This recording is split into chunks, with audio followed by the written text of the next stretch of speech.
जैसे ही मैं थोड़ा सा फोकस यहाँ पे है मेरा, so I can feel the energy, ये टाइट हो जाएंगे मेरे हैंड्स, ये टाइट हो जाएंगे और आप देखो मेरे फिंगर्स एकदम एक दूसरे को मैच कर रहे हैं, ठीक है। सो ये एनर्जी है बहुत ज्यादा। सो इस एनर्जी को जब आप बैलेंस करोगे, ब्लेस यू ऑल, बहुत अलाइनमेंट में, सो अगर एक ये उंगलियां ऐसे हैं तो दूसरी ऐसे ही होंगी। कभी भी आपको कोई ऐसा उनका एक्शन नहीं दिखेगा कि वो धीरे वो कड़ियां जुड़ने लगी एंड मतलब एकदम निकल के आ गया कि अच्छा अब ये हो रहा है, दैट मीन्स इसका रीजन ये है, ये वाला इवेंट है। Hello my beautiful people, I'm Shreya Kaushik and a very warm welcome to my YouTube channel. Today in this video we'll be talking about childhood traumas. So अगर inner child issues हैं तो क्या वो traumas बचपन में रहे हैं जिनकी वजह से आज आपका ये behavior है, आज आप वो सब चीज़ें फेस कर रहे हैं। बात करेंगे इसके बारे में, बट उससे पहले if you're new to this channel, don't forget to subscribe and hit the red bell icon for any new notification.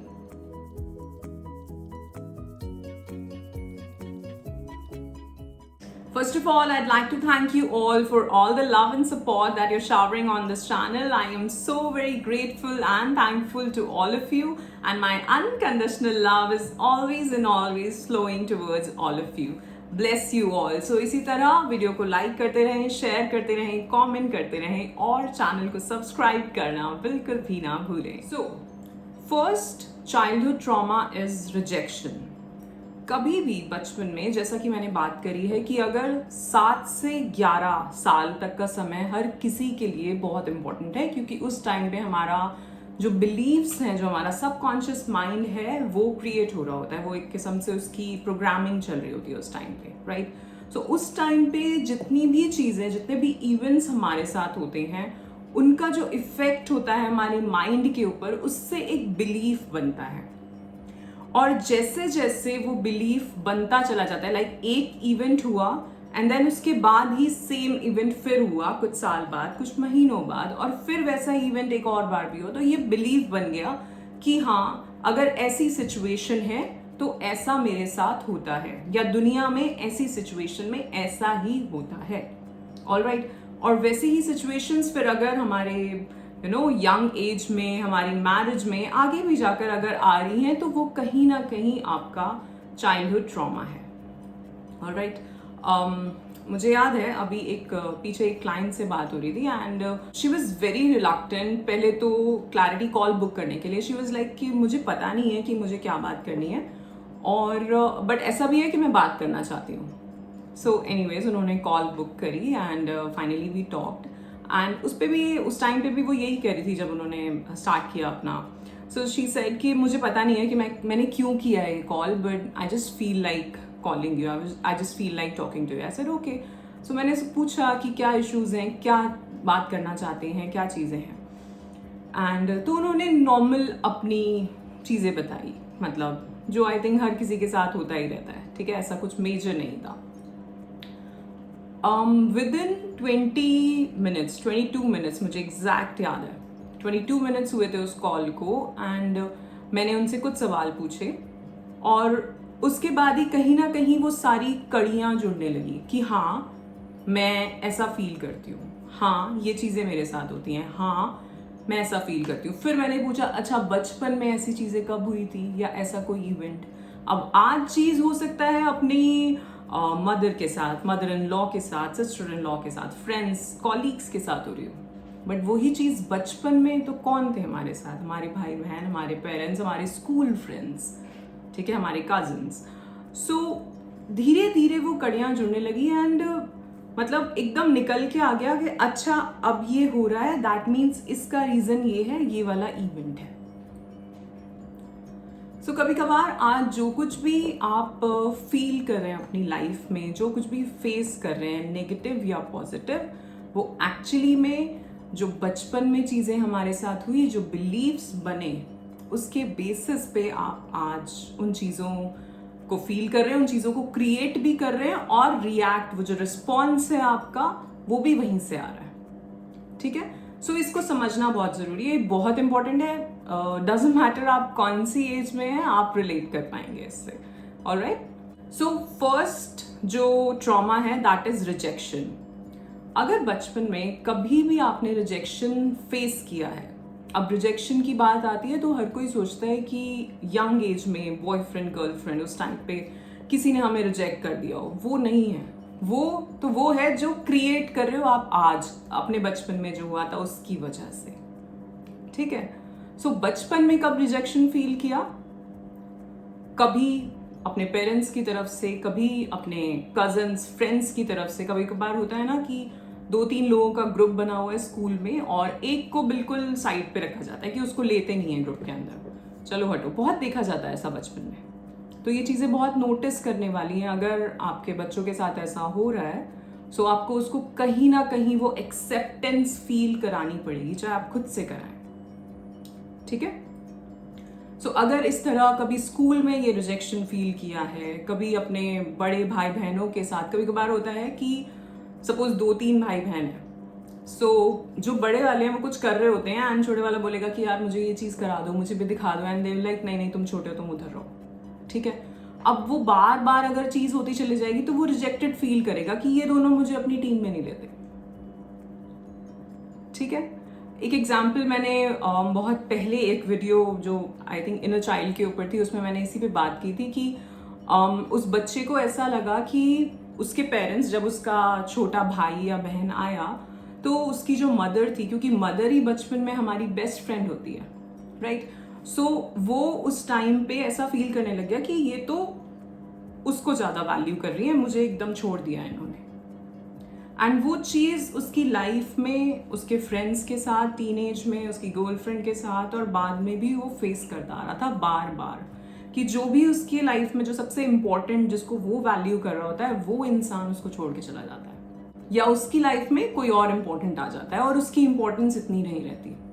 और ऐसा हो नहीं रहा है. मतलब कि वो जो मॉम थी उसकी, ऐसा तो नहीं है कि उन्होंने उसको वैल्यू नहीं दी होगी. हाँ, वो जो छोटा बच्चा था उसको ज़्यादा वैल्यू कर रही थी, बट ऐसा नहीं है कि उनके मन में उसके लिए कुछ कम हो गया था, नहीं. लेकिन ये खुद का जब बिलीफ बन जाता है तो हम वैसा ही देखने लगते हैं. जैसा हम कहते हैं ना कि तुम जैसा फील कर रहे हो तुम वैसा ही देख पाओगे, समझ पाओगे, तुम्हारी परसेप्शन क्या है, वो चीज़ होती है. सो जब आपने रिजेक्शन फेस किया होगा बचपन में और ऐसा आपने 2-3 बार कर लिया होगा, लाइक जैसे उस बच्चे ने मदर के साथ किया या अपने फ्रेंड के साथ या किसी और स्कूल में कहीं और टीनेज में भी हो सकता है. तो जब ये 3 इवेंट्स बन गए तो वो एक कंप्लीट बिलीव बन गया कि हाँ ऐसा ही होता है. सो अब इसके रिएक्शंस क्या होते हैं जब आपने ट्रॉमा, ये जो चाइल्डहुड ट्रॉमा रिजेक्शन का है, अगर ये फेस किया होता है तो इसके रिएक्शंस क्या हैं? पीपल प्लीजर हो गया. होते हैं ना कुछ लोग, शायद हम चाहें भी ना कि हमें उस ग्रुप में जाना है, हमें उनसे बात करनी है, लेकिन हमें लगता है कि वो fear of missing out, FOMO जिसे कहते हैं आजकल. ठीक है. सो हमें लगता है कि नहीं यार मुझे इनके साथ मिलके रहना, नहीं तो मुझे तो कोई पूछेगा ही नहीं. सो आप पीपल प्लीजर बन जाओगे. ठीक है. दूसरी चीज, आपके लिए एडजस्ट करना बहुत मुश्किल होगा. आप इतनी जल्दी कुछ होते हैं ना लोग कि हम बहुत जल्दी एडजस्ट नहीं, मुझे तो ऐसे ही चाहिए, हम अपनी कंफर्ट जोन से बाहर नहीं निकल पाते. वो चीज होगी आपके साथ. तीसरी चीज, आप ट्रस्ट नहीं कर पाएंगे लोगों को. आपने देखा होगा अपनी लाइफ में, आप खुद को भी नोटिस कर लेना, या तो आप एकदम ही ट्रस्ट करते होगे लोगों के ऊपर कि कोई भी कुछ भी कहे आप मान जाते होगे, और या आपका दिमाग ऐसे चलता होगा कि कुछ भी कह रहा है, आपका अंदर से कुछ और चल रहा है आपके दिमाग में. अच्छा ये ऐसा क्यों कह रहा है, इसके पीछे का रीजन ये तो नहीं है. सो नोटिस करना कि आप क्या करते हैं. आप एकदम ट्रस्ट कर जाते हैं या फिर आपको बहुत प्रॉब्लम होती है किसी के ऊपर ट्रस्ट करने में, कोई भी हो, चाहे कॉलीग हो, फ्रेंड्स हो, घर में हो, कोई रिश्तेदार हो, कुछ भी हो. सो ये नेगेटिव अजम्पशंस होते हैं. लाइक हम ट्रस्ट नहीं कर पा रहे हैं और हम नेगेटिवली ये सोच रहे हैं कि ये ऐसा सोच रहा होगा, किसी ने कुछ भी कहा, कहीं से कोई बात पता चली, अरे नहीं ऐसा नहीं होता, वो तो इसी तरह की बात करते हैं, तो वो नेगेटिव अजम्पशंस बन रहे हैं. ठीक है. वर्स्ट केस सिनेरियोज देखोगे आप, कोई छोटी सी भी चीज होगी उसमें आप कहोगे इतनी जल्दी, वो रिस्क नहीं लेना चाहोगे और देखोगे अच्छा अगर हमने ये कर लिया तो ये तो नहीं हो जाएगा. ठीक है. तो वो डर सा बैठा रहेगा अंदर. ठीक है. सो अगर रिजेक्शन फील किया है, फर्स्ट चाइल्डहुड ट्रॉमा बता रही हूँ, रिजेक्शन फील किया है तो ये सारी चीजें होंगी आपके साथ। आप ट्रस्ट नहीं कर पाएंगे, आप पीपल प्लीजर होंगे, आप वर्स्ट केस सिनेरियोज देखेंगे, आपके नेगेटिव अजम्पशंस होंगे लोगों के ऊपर, ये सारी चीजें होंगी। Now next is betrayal. अगर कहीं पे आपने अपने बचपन में 7 से 11 साल में या अपनी टीनेज में भी अगर धोखा मिला है आपको, अब देखिए बचपन में आप कहोगे धोखा कहाँ से हो गया, क्योंकि उस टाइम पे तो गर्लफ्रेंड बॉयफ्रेंड ज़्यादातर बनते नहीं हैं, पर कोई सिचुएशन हुई और उसको हमने फील कैसे किया। सपोज आपकी फैमिली में ही कोई है, कोई बड़ा है, कोई भी आपके रिलेटिव हैं या भाई बहन हैं, मदर फादर हैं, छोटी सी कोई चीज़ जो आपने सोची कि ये मुझे इस तरह से मिलेगी या ये मेरे साथ ऐसे होगा या ये मुझे इस तरह से बताएंगे, कोई भी छोटी सी चीज़, और वो वैसा नहीं हुआ, तो आप इसको ऐसा फील कर सकते हो कि इन्होंने धोखा दे दिया मुझे, है ना, डिच कर दिया इन्होंने मुझे। और जब ये चीज़ आपने फेस की होगी बेट्रियल, अब जैसा मैंने बताया एक इवेंट से नहीं बनता, हमेशा वैसा ही इवेंट या वैसा वो जो फीलिंग हुई है वो आपको 2 या 3 बार अगर आपने फेस करी है तब वो बिलीफ बनता चला जाता है, ठीक है। सो अगर ऐसा आपने 2 या 3 बार उस एज ग्रुप में फील किया है, सो ये बेट्रियल वाला जो फीलिंग है और इसके साइड इफेक्ट्स क्या हैं, आप बिलीव नहीं कर पाएंगे लोगों को, ठीक है। आपको दूसरे के इमोशंस को समझने में आप उतने सेंसिटिव होंगे नहीं। फिर हो सकता है एक टाइम पे आप बहुत सेंसिटिव रहे हो बचपन में, लेकिन क्योंकि आपने ऐसा ये सब चीजें फेस कर ली तो अब आपको लगेगा कि नहीं यार मुझे तो समझना ही नहीं है, वो अंदर से आ रहा है, आपको कॉन्शियसली आप समझ नहीं पा रहे हो कि आपके भीतर की सेंसिटिविटी खत्म हो रही है, लेकिन वो क्यों हो रही है उसका रीजन ये है, होता है ना। इसको तो आप ऐसे भी समझ सकते हो कि सपोज आपने अपनी यंग एज में ही 1 बार या 2 बार धोखा खाया है, तो आप थोड़े से वो पत्थर दिल हो जाते हैं कि अब मुझे नहीं करना है, अब मुझे सेंसिटिव होना ही नहीं है, अब मुझे वो देखना नहीं है कि कौन क्या समझ रहा है, मैं नहीं जानता, मैं अपने हिसाब से जी रहा हूँ, मैं अपने हिसाब से जी रही हूँ। और क्या इफेक्ट्स हैं इसके, anxiety, depression, panic attacks, nightmares. So कभी कभार लोगों के साथ होता है कि रात को उन्हें, कई बार मुझे लोग बताते हैं कि मुझे ऐसा सपना आता है, मुझे ऐसा सपना आता है, पूरे टाइम एक ही तरह का सपना चल रहा है बहुत टाइम से, क्यों हो रहा है वो। एंजाइटी रहेगी, डिप्रेशन रहेगा। अब डिप्रेशन की बहुत सारी स्टेजेस होते हैं, वो आप समझें कि आप अगर ऐसा फील कर पा रहे हैं तो क्यों हो रहा है। सो एंजाइटी तो आजकल वैसे भी रोजमर्रा की लाइफ में हम लोग छोटी छोटी चीजों को लेके इतना स्ट्रेस हो गया है। एक तो है कि स्ट्रेस है, चाहे काम का, चाहे घर के काम का, चाहे बाहर के ऑफिस के काम का, बच्चों का, और एक है कि हम स्ट्रेस क्रिएट कर रहे हैं। वो कैसे कर रहे हैं, कुछ चीज जो नहीं भी हो रही है वो वर्स्ट केस सिनेरियो सोच के स्ट्रेस क्रिएट कर रहे हैं, या जो चीज अभी नहीं मिल रही है कि ये आज होगी ही, आज नहीं हो रही तो क्या ये कभी भी नहीं होगी, वो सोच के स्ट्रेस क्रिएट कर रहे हैं। सो एंजाइटी रहेगी, वो खलबली से एक जगह बैठ नहीं पा रहे हो आप, बार बार वो होता है ना, कई लोगों को अपने हैंड्स मूव करने की, पैर मूव करने की आदत होती है, ठीक है। सो वो चीजें रहेंगी। Now next is abandonment. अगर ऐसा है, ऐसा कोई इशू आपके साथ बचपन में रहा है, जैसे किसी के साथ होता है कि वो अपने पेरेंट्स से दूर रहे हैं बचपन में, तो ये फील करते हैं वो लोग कि मुझे मेरे पेरेंट्स ने छोड़ दिया था, मुझे मेरे अंकल के यहाँ या मेरी दादा दादी के यहाँ छोड़ गए थे। वो फीलिंग उन बच्चों में रहती है हमेशा। अब इस केस में क्या होता है, आप लेफ्ट आउट फील करते हो, fear of missing out, FOMO यहाँ पे फिर से रहता है। ये जितने भी मैं 4 ट्रॉमास बता रही हूँ, इनके जो साइड इफेक्ट्स होते हैं, जो रिस्पॉन्सेज जो आते हैं, वो कहीं ना कहीं इंटरकनेक्टेड हैं, ठीक है। कुछ है कि जो इस वजह से ही हो रहे हैं, बट जैसे हमने फियर ऑफ मिसिंग आउट की बात करी, वो यहाँ भी हो रहा है, अबंडनमेंट इशू में भी हो रहा है, रिजेक्शन में भी हो रहा है, क्योंकि वो दोनों थोड़े से सिमिलर ही हैं, राइट। सो ये आपको रहेगा कि कहीं लोग मुझे छोड़ ना दें, वो फीलिंग होगी कि मैं उतना कनेक्ट नहीं कर पाता लोगों के साथ, आप हेल्दी रिलेशनशिप्स बिल्ड नहीं कर पाओगे।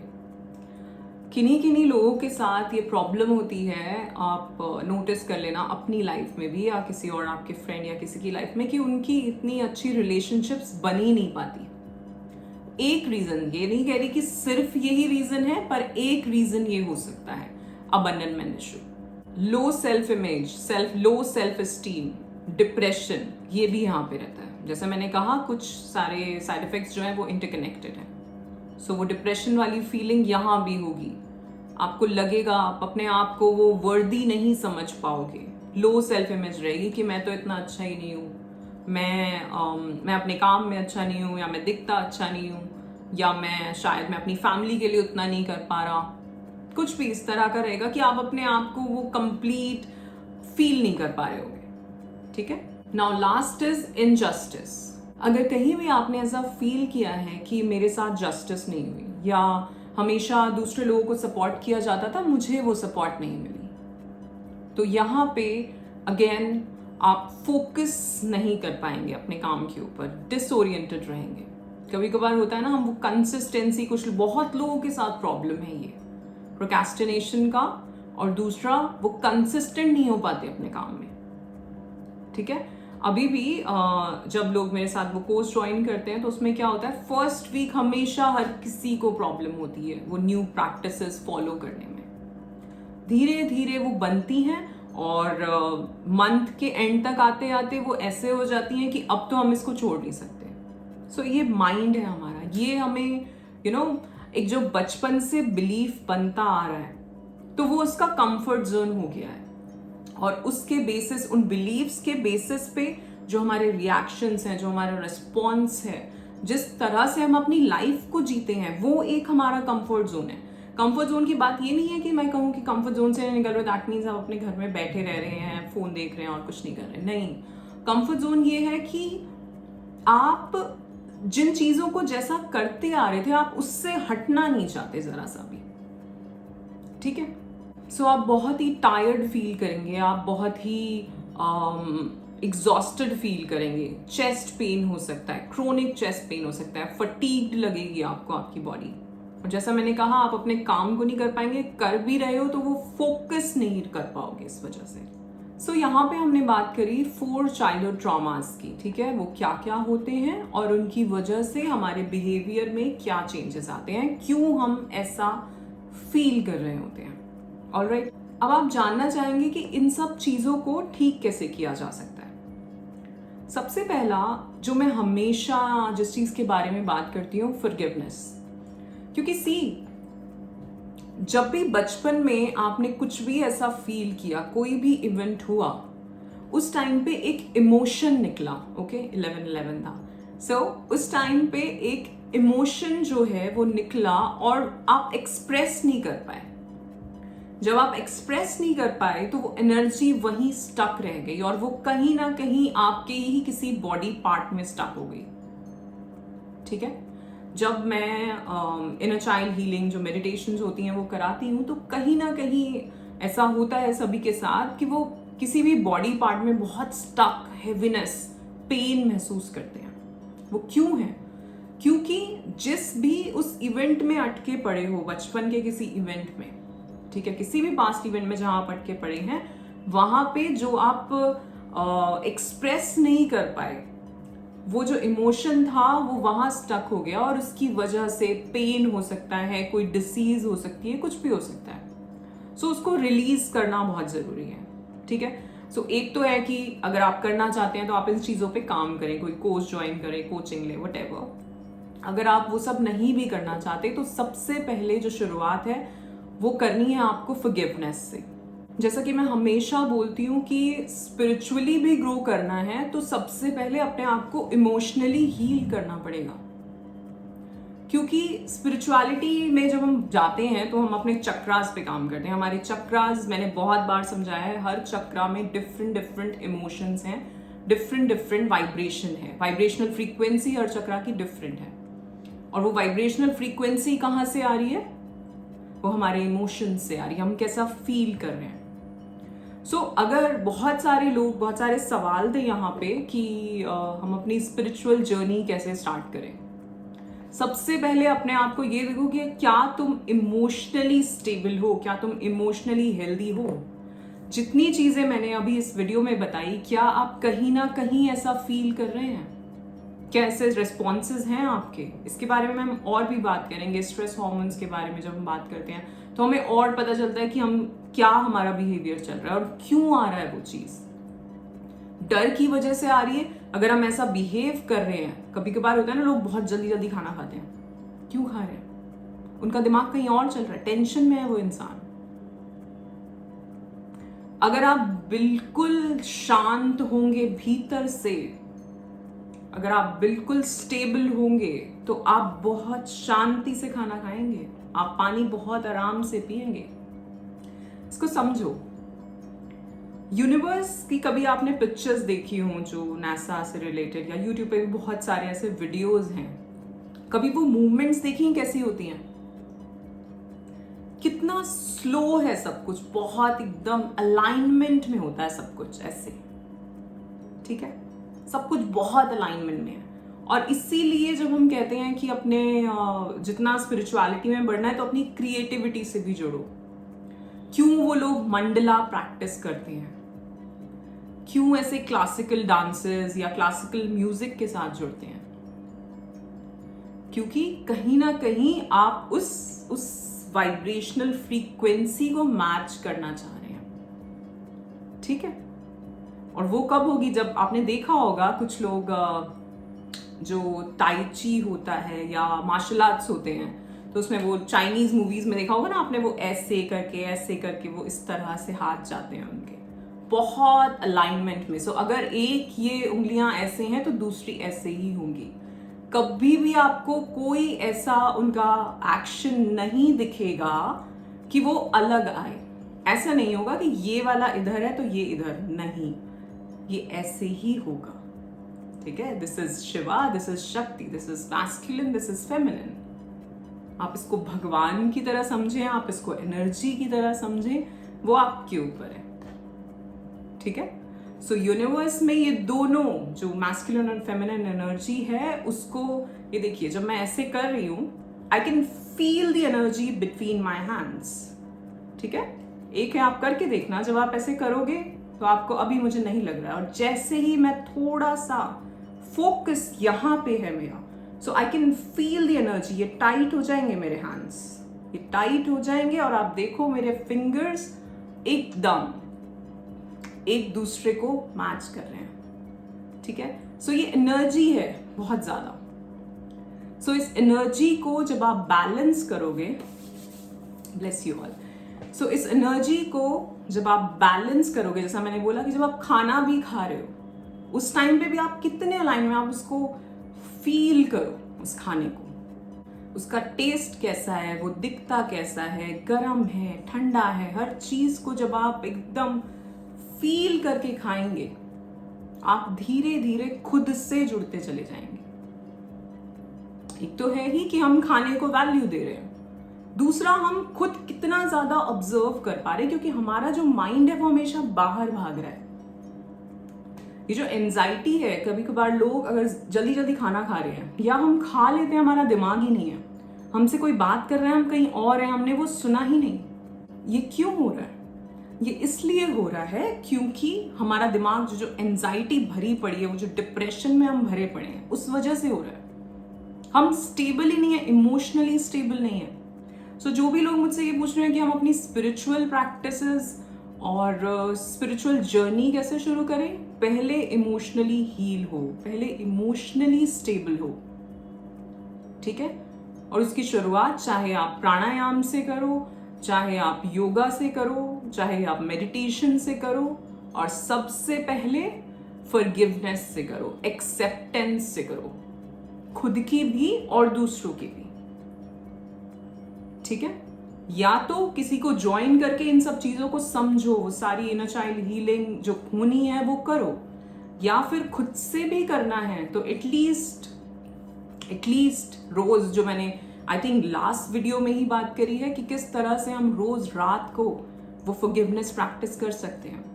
वो कॉर्ड कटिंग वाली वीडियो जिसमें मैंने बात करी है, वो कर सकते हैं, वो बहुत जरूरी है। It's not just about Karma, ठीक है। कभी कभार हम बस ये सोचते हैं यार कर्म काट लें किसी तरह, कर्म भी काट लोगे, पर इमोशनली क्या फील कर रहे हो, फीलिंग्स क्या है तुम्हारी, वो क्या चल रहा है, उसके बारे में सोचो पहले. Alright, so that's it for today. I hope you've liked the video. If yes, then do like, share and subscribe the channel. You all are awesome. Love yourself. Thank you so much.